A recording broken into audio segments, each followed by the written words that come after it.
Oh, wow. Saw it twice, because I was like, oh my god.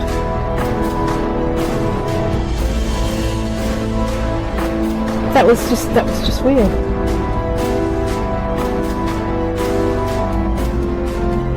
I always used to see a light coming up, Yeah. like a headlight, but there was nobody there.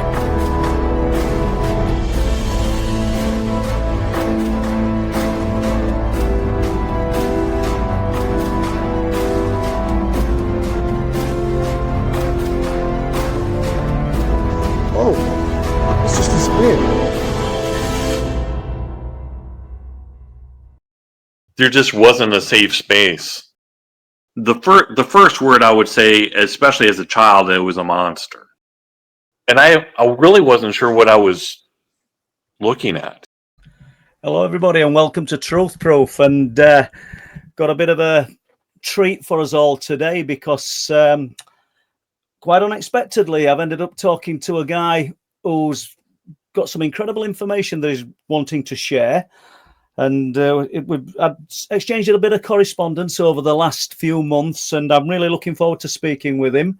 And John's going to start from childhood, and he's just going to work through, and we'll see where this leads us. And we're talking about cryptids, and no doubt it might lead on to other things. So I'm just going to bring John in to chat.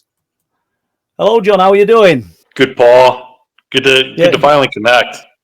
Oh, absolutely brilliant, mate. And I've been looking forward, but obviously we're worlds apart, aren't we? And it's difficult, isn't it, time-wise, for you to be online and be ready to talk, and me also. But I kind of know genuine when I read it. When you first started sending me bits of correspondence, I thought, yeah, I'd really love to talk to this man.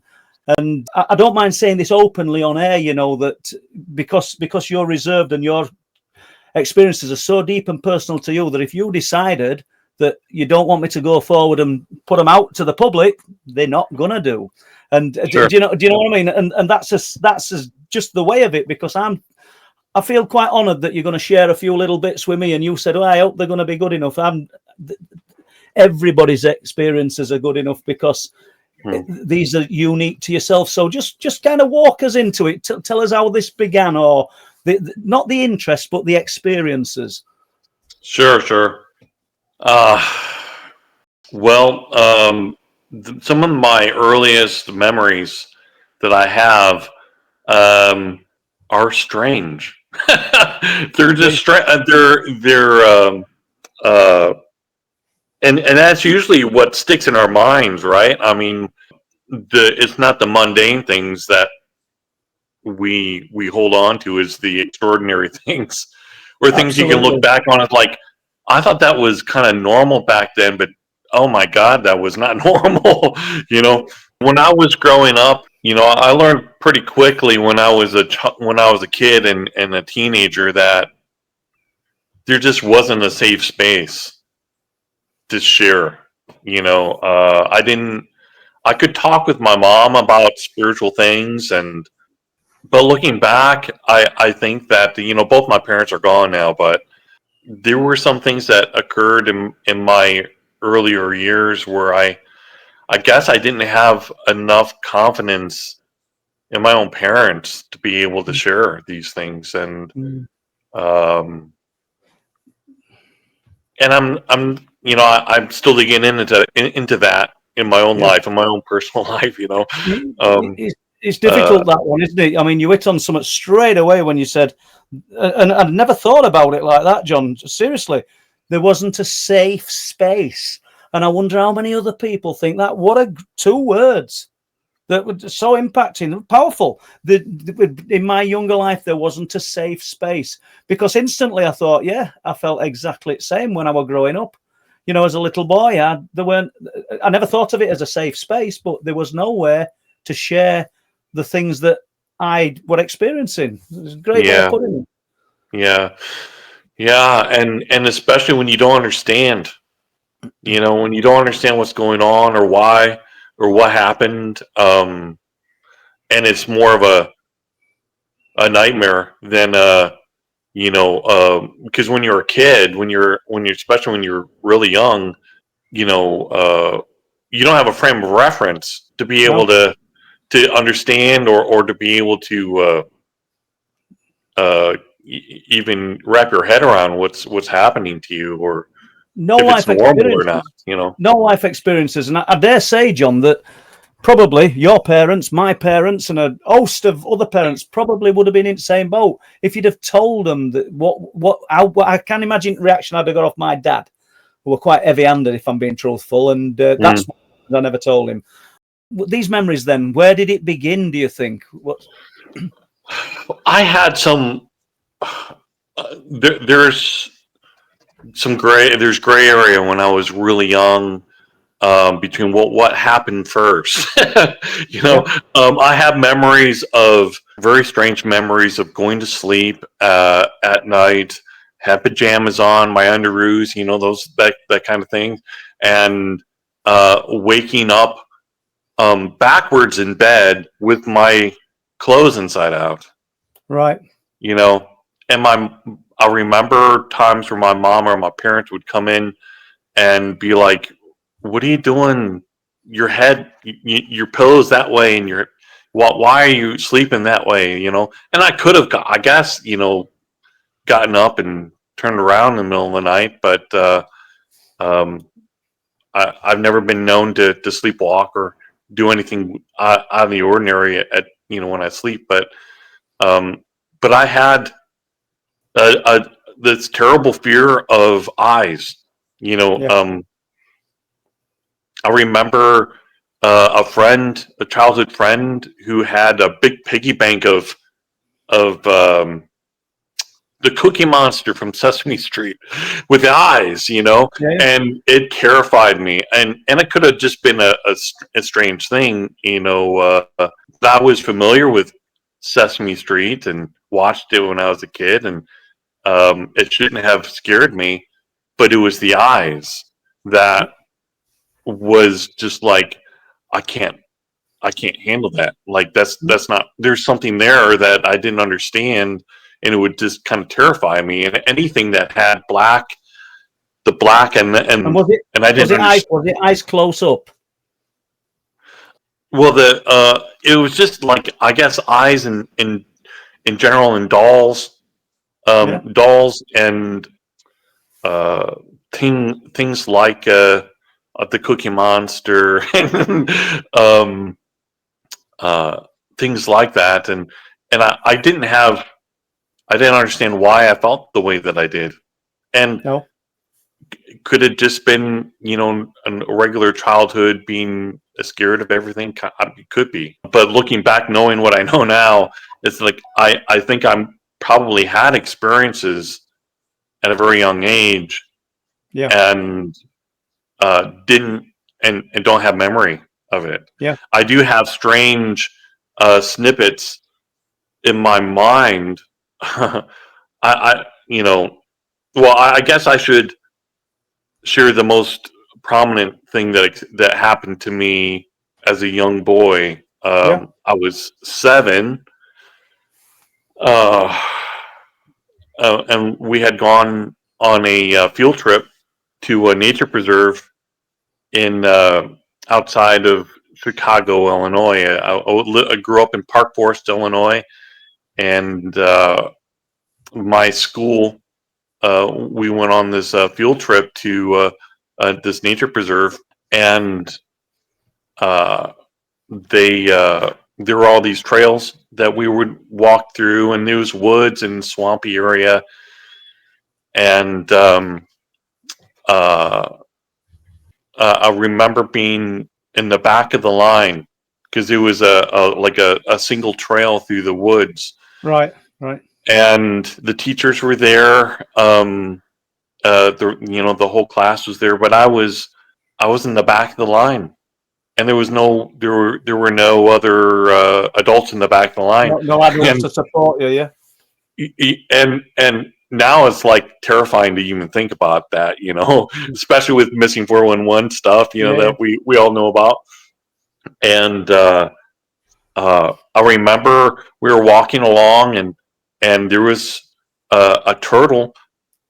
I just happened to see a little turtle on the side of the trail, right off trail. And I guess nobody else had noticed. I was like, well, I had never seen a turtle before, a living turtle, you know. So I had stopped and I was like looking at it. You know, I'd knelt down and was examining, and then I picked up the turtle and was So looking at it. you're even more separated. Oh yeah, Yeah. yeah, and I had spent at least probably at least a minute or several minutes, just enjoying this experience. You know, and really, I don't think my first real time that I had ever been out in the forest and nature, and everything felt safe. You know, and it was just, you know, very innocent, and I was enthralled with this turtle, that I had come across, and it was beautiful, you know, and I remember realizing that everyone else was gone, and I was like, oh, you know, okay, and like, and I put the turtle down where I found it, and at that moment, I had heard something behind me, and I turn around, and standing about, I I would guess about 20 feet, 20 to 30 feet away, was a giant, a hairy giant. It looked, reminded me. Um, the only frame of reference I had was Chewbacca from Star Wars, you know. But it was very hairy, had longer hair, you know. Right. And I really wasn't sure what I was looking at, you know, or what was going on, and uh, I knew it was like, is this a person? You know, this can't be a person, you know, uh, and it's. I remember it. I remember it let out like a wail, a wailing sound, like a, not a necessarily a scream, but like a cry almost, and it locked me in place. Like I was Really? Yeah. terrified, you know. Like I wasn't. I knew at that moment it was basically I was looking at a monster. There was a monster in front of me, and I couldn't So move. until that moment, then, John, you're not filled with fear until it let out the wail. Right, right, and I don't know if I was just like fighter, you know, the fight, flight or freeze, if I was just frozen in fear, or if there was some kind of external force keeping me in place, you know, like Immobilized. a Yeah. psychic lock or something, for lack of a better explanation. Yeah. And uh, it walked over to me and picked me up. And so now, uh, I had never realized until Steve Isdall on his channel, and other people started commenting on when he first aired that you know, my story, and other people had noticed, like, well, you picked up the turtle and then he picked you up, Yeah. you know, like Yeah. Good point. Yeah. he was doing to you what you did to the turtle. And I never had realized that before, but it was true. And he picked me up, so we were face to face. And at that moment, I remember seeing, like, I was out of body. I came out of my body. I don't know if it was because I was so afraid or what was going on, but I remember looking down, like, almost like a movie screen, for lack Yeah. of better explanation, Of of you both. of both of us. Yeah. Yeah, seeing myself, and I wasn't passed out, like I wasn't unconscious, but I was out of body, and and looking at each other, and when I was out of body, I didn't have any fear. No. Like I was at peace, you know. Do you think do you prefer to call them Bigfoot or Sasquatch? But do you think that gave you that experience? You saying you don't know if it was just fear, but do you think there's an element of it where that creature gave you that experience and you were having a shared experience with it? I don't know. Looking back, and I mean, of course, over it's almost 50 years now. I mean, I'm not 57, but getting close. And it's been about 45 years, of thinking and chewing on that experience and trying to understand it. I do think that from everything else that I know, and I've read hundreds of books on Sasquatch and as growing up, I read everything I could, trying to understand it. And that they have, for lack of better explanation, powers or abilities that we have either lost or, that they're unique and compared to us, that they are, where humans are at now anyways in our abilities. But they have an ability to do many different things, in my opinion, and I think that happened, that experience was like to put me at peace. Yeah. And what did it feel like, John, to be picked up in with something with such a presence, not just the size, but such a presence? And I know you were a little boy, you were 7 years old, so it's difficult to draw on those memories, but they're clearly, almost 50 years later or whatever, they're clearly still there for you. It's still quite raw in your mind because there's nothing to compare it with, is there? No. And you said this wouldn't be interesting, didn't you? You said this would not be interesting. I said, this is interesting, let me assure you. Fascinating. And did you get a sense? I'm asking you questions that I know you might not be able to answer. No, did you get a sense love of your warmth? questions. So that's why one of the reasons why I want to talk to you, because you think out of the box and you ask questions that I might not have asked myself, before. Well, you're in its hands.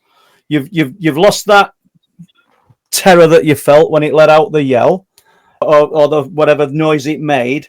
What if you could remember at all? Did you get a sense of the magnitude of inside these hands, or did you feel a texture? Was there warmth, or was everything just too overwhelming to digest any of that? I don't remember the specifics of that. It was so overwhelming, I guess.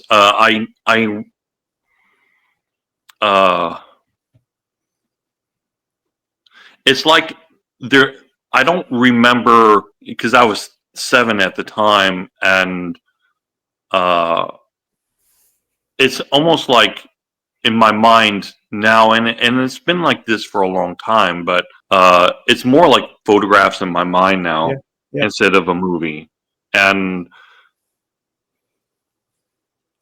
I would like to maybe, I don't know, hypnotic regression probably would be a really interesting venture to explore that. Have you ever been tempted to go back?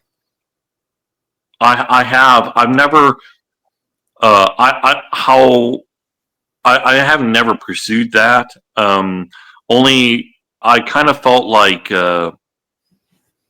if I met someone who was very skilled at doing hypnotic regression, and I knew that they weren't going to feed into my mind of what the phenomena or what had happened, to do it right, if I met someone who I felt confident and trusted, I would do it. but it just never came across anybody, and No, I've never really pursued it. and I don't blame you. I mean, although nothing bad happened, did it? And you came away feeling, when you're looking down on yourself and this creature, feeling sort of good about the situation. And I'm going there again, and I'm not expecting an answer, but when you're looking down at yourself and this creature, could you see the magnitude of this creature and this little boy? Oh yeah, yeah. It was a giant. That was the word that I had in my mind, and the first word I would say, especially as a child, it was a monster, because I didn't know what it was, and but it looked human, or it had a bipedal, it wasn't like a bear, Capitals, and it's got arms. Everything's all. Oh yeah, It's of a man, but even more so. yeah, that's right. It was a giant man with very long hair covering his entire body, and hair coming up over the face. Like the hair had come down, and I couldn't see his eyes at first. And I don't know if I had, or if it had brushed his hair away, because when it brought me up face to face, I remember the eyes, and I could see its eyes, and we were eye to eye, and he was looking into, but I don't ever remember seeing his face, consciously remember seeing his face, but I when I was looking down, I could see that there were eyes. I could see eyes. Do you find you struggle to, even as though there's a block stopping you actually remembering part of the experience? Oh yeah, well, when I had this out of body experience, my next memory was being carried by a teacher. Right. And they had been out looking for me for quite a while, apparently. And because they couldn't find me, everyone had to go back to the bus, and all the kids had to go back to the bus, and they had to cut everything short because John's missing, and apparently I mean, I would just assume that I wasn't responsive when the teacher had found me. Yeah. And so I wasn't moving. The only thing they could do is pick me up, and carry me. But he was carrying me like under his arm, because I had pooped and peed myself. I had soiled myself, and probably out of fear of what I had experienced. Yeah, absolutely. And so I remember the teacher being kind of disgusted. Hmm. And when I kind of came to, and I, started to, crying and saying, there's a monster, there's a monster, and of course,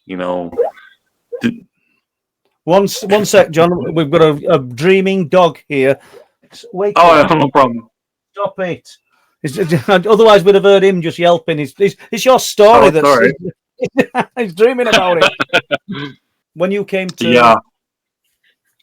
I remember being brought back because he didn't want to put, like you would carry a normal child, as an adult. You'd cradle, but your butt would be in his arm or something, because I would... He didn't want to get all dirty, I don't blame him. But I remember, trying to explain that there was a monster, and and then it was just like, do you realize what you've done? You know, and I didn't know what he meant and what uh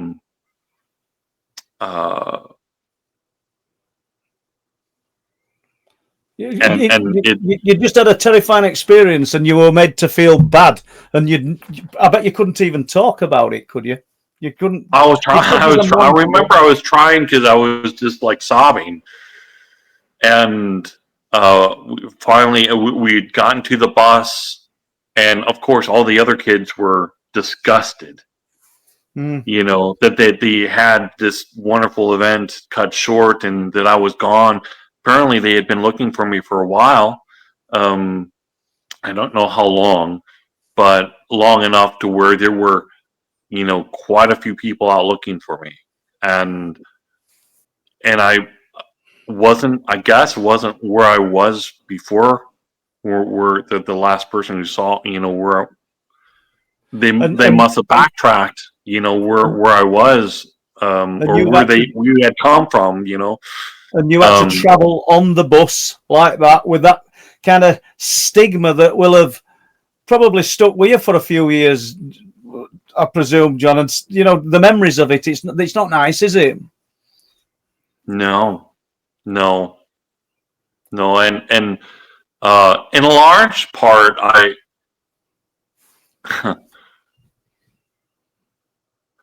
in a large part, I kind of really just shut down. Mm. Um, in my being able to be social. Yeah. Because of, I don't even remember anything before that event with regards to school. No, really. I remember bits and pieces of being in that school, and Pivotal moment that encounter, really life changing, wasn't it? And yeah, just one thought, because I don't want to keep drawing you back to when you're in its arms, and then you've suddenly got sure. this No, it's fine. this feeling of you're looking down on it. It's not a feeling. You lived it, John. I didn't. It's not a feeling. You experienced it, and you're looking down at yourself, and you think to yourself that these creatures, because you've done so much reading about them. I have. They've got some unique abilities if everybody's telling truth, and the stories seem to ring true time and time again. And you weren't in your body. What if that disappearance, that vanishing, was? Can you imagine? I mean, we're only hypothesizing, or I am, that you actually went to wherever this thing resides, wherever the ability that this thing has, you actually traveled to for a short time. I'm not going to say portal because it's just a word, but somehow you weren't within our sphere of existence. We're playing with it, but it's so odd that this thing's got you in its arms and you're looking down at yourself and it, and then there's this gap where you're just not there. It's a can you imagine having regression and discovering?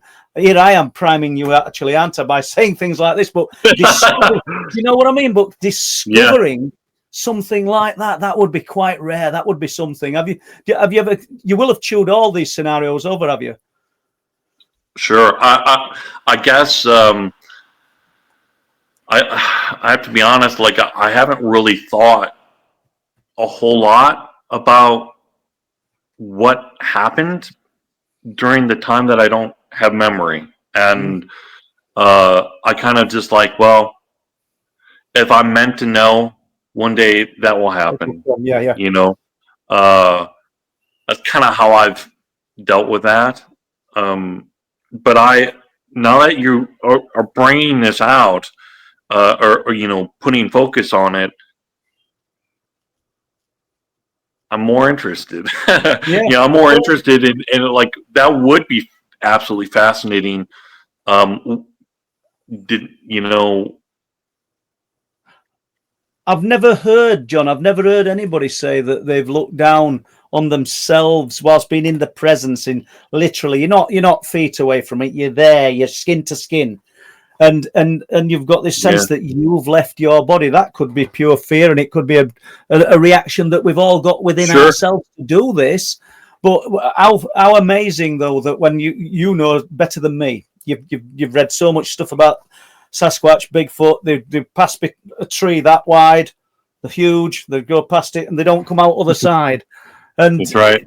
How do they do that? There's some kind of ability, whether we want to call it cloaking, whether we want to adopt the terminology that there's a lot of the Native American Indians have, where these things can live between worlds. And is that what happened? Did you experience that? I think that's absolutely fascinating. The time between the time, John, is more interesting to me than the experience, because something clearly happened.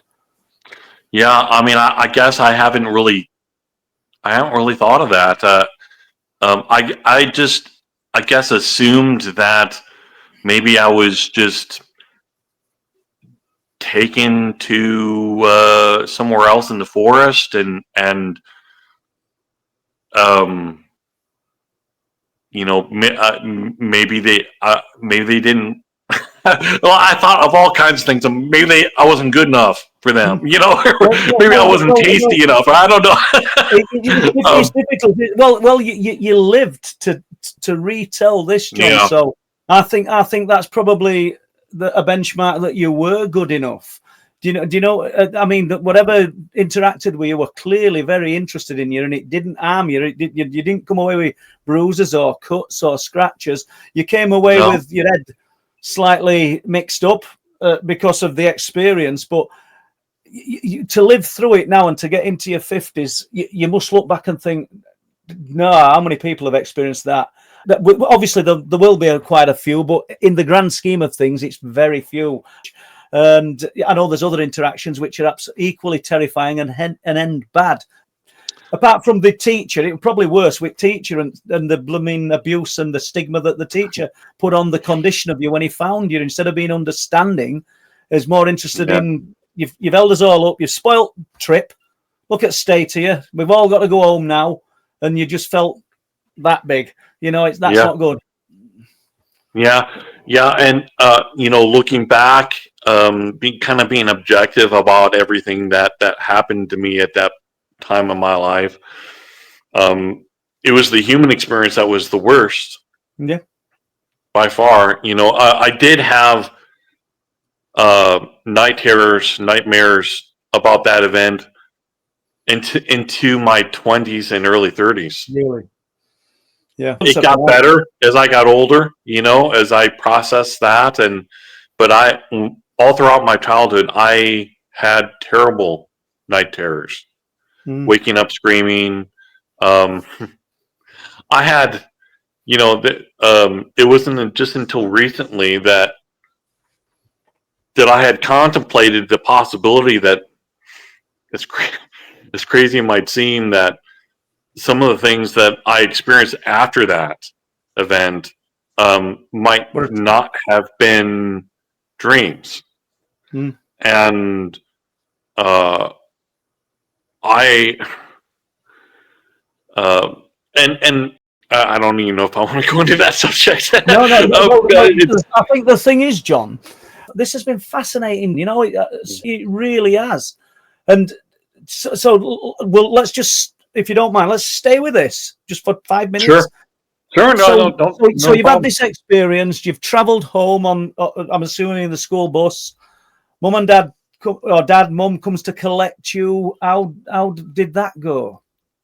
Well, I remember there being some kind of conversation between, I believe it was my mom. I remember my mom coming to get me, and the teacher saying that I had run away and pooped and peed my pants. Yeah, and that I had created this thing that had disrupted the trip, and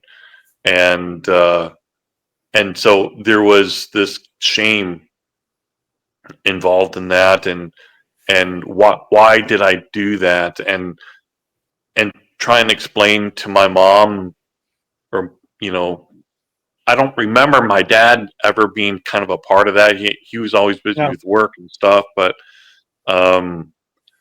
that I remember having a conversation, or at least my mom explaining to me that she had to go to my school and talk with the principal because of what had happened, and that there was that I'd done something bad, Yeah. and I, as a young child, I then associated all that with that I was bad, Yeah. and And you know something, John? And I speak from my own experience with the things that I saw as a child.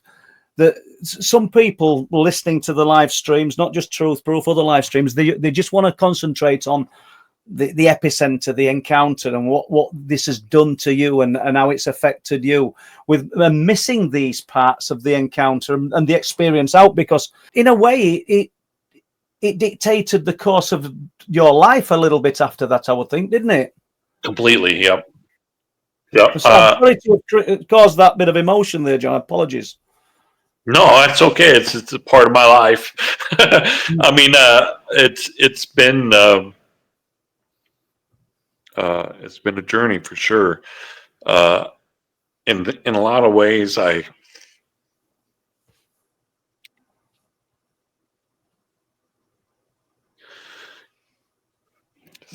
No, sorry. fine.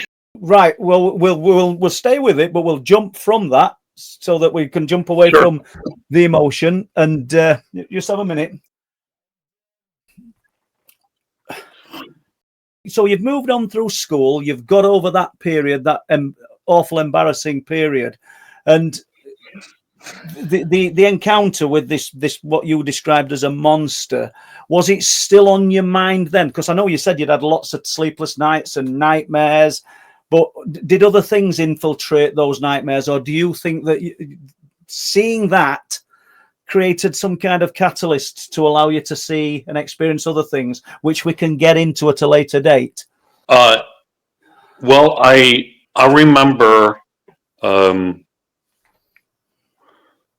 certainly having the night terrors, nightmares, and it was for a while. It would be almost every night, and it got old for my parents. Like, and I remember having conversations with my mom, because she I think that she realized, after having nightmares for weeks, like almost every night, months actually, that something This was happened. real. This was Yeah, real. Yeah, it wasn't real, yeah. just like the initial thought was that I had kind of run off and took a nap and had a nightmare, Mm. and uh, but at 7, you don't really have like very sharp reasoning abilities, or being able to be like, no, that's total BS. You don't aren't able to. At least I didn't have that capacity at that age, but Well, I remember. let's face it, John, at 7 years old, what you described to your parents, or your mum at least, and maybe to the teacher, I don't know, what you were describing, you'd got no references, no life references to draw upon to describe what you were describing. And those people, if in a responsible position, they must have sat back at some point in their life and thought, how was that little boy describing to me what he saw? How could he describe something that he could never have seen in his life? That's an interesting one in itself. Yeah, I think that I don't have any memories of trying to explain in detail, like them trying to draw out Yeah. what like they never. I don't think they actually ever really believed my story, Right. and but I do know that my mom knew that something had at some point realized that something had happened, and she was just glad that I was safe and it was back home. Absolutely. Yeah. You know. So all these years later, then, John, if and it's a big if, probably, I don't know, how far away are you living now from where that location was? Oh, I'm in Washington State now, and Illinois, so 2,000-3,000 miles. I'm not sure Wow. the distance, but so it's quite a while. I've never really gone, but I thought about going back and visiting that place. That would be interesting. Do you know? I think so. But obviously, we've made the documentary Wolfland, and I know instantly listening to this incredible account and sort of really visceral, touching account for yourself. Even now, all these years later, I'd be saying to you, would you consider coming back to the location? And you're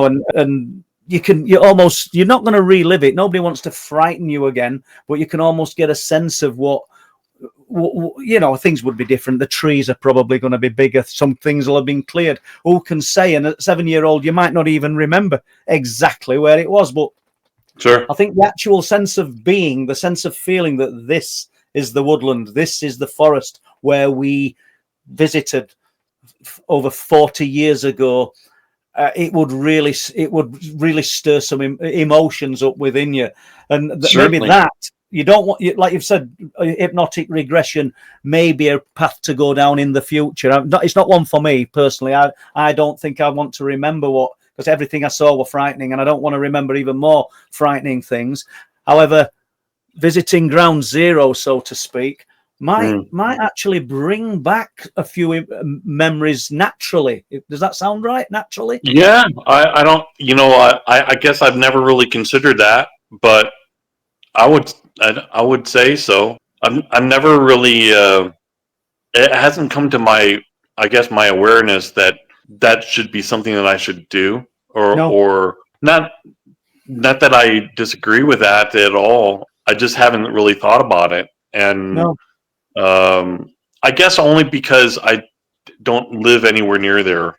It's time and space, isn't it? It's time, isn't it? It's you're Sure. sort of living your life, working, doing whatever it is you do to sustain your family, your home, and to think I'm going to drive or not drive necessarily, fly 2,000 to 3,000 miles to stand in a woodland where something traumatic happened. But it'd be an interesting exercise if somebody like, the documentary filmmakers over in the USA picked up on the story and said, we would love to take you back to that place. Then you'd be in a safer environment. Oh, I just wanted to say that a couple things before I forget. When I was going through these nightmares and having these issues, like you said, I didn't have a frame of reference to go by, and I remember my mom came home one day. She had gone to a yard sale or a garage sale or something, and she picked up these books, and they were time life books of unexplained mysteries. I don't remember off the top of my head the name of the books now, but it had the gamut of all different kinds of paranormal and encrypted type things in it. A Loch Ness monster, you name it. And for some reason, she for some reason she felt like she needed to give this to me, and I remember a very pivotal conversation that I think we had at that moment when she gave me the books. She said that about the nature of my nightmares and having the same nightmares over and over, and it certainly got taxing for them. But I remember her saying that sometimes when we are afraid or facing a fear, that the greatest thing that we can do is to face the fear, and not to run from it. And I remember her saying that to me, And I don't remember the entire context of that conversation, but I remember that. And was that at the time that she gave you the books? yeah, yeah. And I remember looking through the books, and there was a section of Sasquatch, and there was somebody had drawn in the books that had done a sketch of what it is that they had seen, and lo and behold, there it was. Wow. It was almost like that's it. And I remember taking it to my mom and saying, "This is it, Mom." Yeah. And I don't know. We never really talked a lot about that. We Well, that never was going to really. be my question. Did you speak in later years to your mum and dad about this? Um, to some degree, with my mom, she was much more open about it. I never talked to my dad about it. I never felt like I was safe enough to, again, like that safe space. Not that Safe I space. distrusted my dad. It just was like he wasn't open. We didn't talk about spiritual things really, No. or let alone paranormal I, stuff. But that gave me that frame of reference and Bigfoot, and I remember that for what my mom told me in reading through this is like this is my mission in life is to understand this. Yeah. That way, as a 7-year-old, it's like I'm I don't want to be afraid. That's the thing, is I didn't want to be afraid anymore. No. And but it still haunted me. Throughout my teen years, I'd had terrible nightmares. It wasn't every night, but No. I had some doozies of nightmares as a teenager, to the point where I actually I had a dream one night that I was being chased, and by this thing, and I was in a cornfield, and it came up behind me, and it was standing behind me, and its head was like right here. And I remember in the dream, like punching, like I'm Yeah. going to punch him in the face, and I did it in real life, and I hit my headboard and cracked open my knuckles, and there was blood all over the place. But I didn't wake up. I just went back to sleep, and the nightmare continued on, and I woke up after being attacked, and I was covered with blood. I'm like, oh my God, what happened? It tells you the sense of urgency to do that, not wake from the dream. Yeah, I don't know why it didn't wake me up, but I remember going and rolling over. Do you feel it's still sorry? here? Do you feel this might sound like a silly question? So please, I'm not trying to put it over in that way, but do you sometimes feel like there's still a connection to what you experienced as a 7-year-old? Do you still think that there's an awareness of an attachment of you to it? Because it's clearly having a visceral effect on you. It's clearly still quite raw. When you talk about it, you can see it. I mean, this, and I'll just cite myself before you kind of answer that. When I wrote Night People, which, there. Never get it right, do I? When I wrote Night People, there's certain bits in the book that I've never spoke about. And when I wrote it, I was tempted not to even include it, because I found it so frightening to think about. But I did include it. But I've never spoke about it on a radio show ever, and I won't do. Sure. So you've had the traumatic experience in childhood. You've gone through school and you've dealt with it. You've had the nightmares, these almost living dreams, and did it continue after the 20s and 30s, or did things simmer down after that? Well, it's interesting. As I pursued knowledge and read everything that I could everywhere that I went, like I remember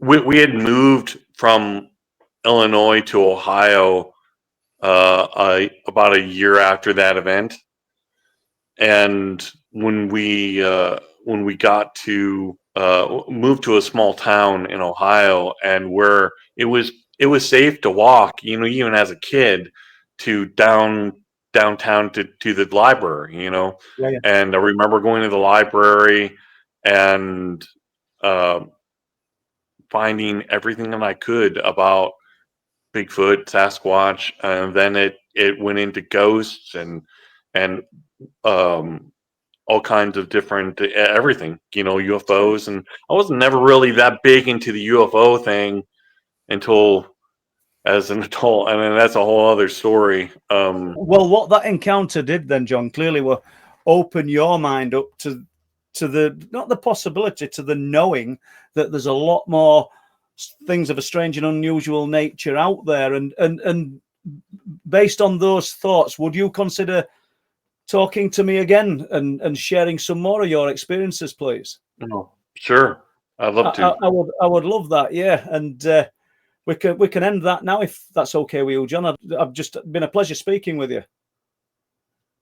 Sure, yeah. I would love to. I feel like we haven't even scratched the surface.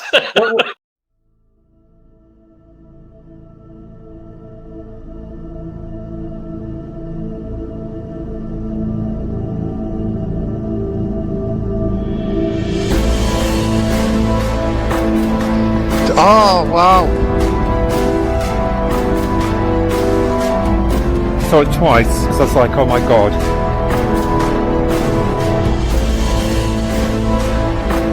That was just weird.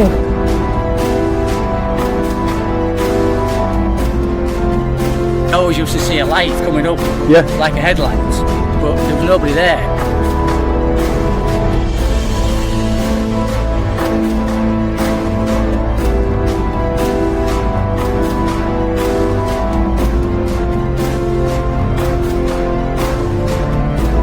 Oh, it's just disappeared.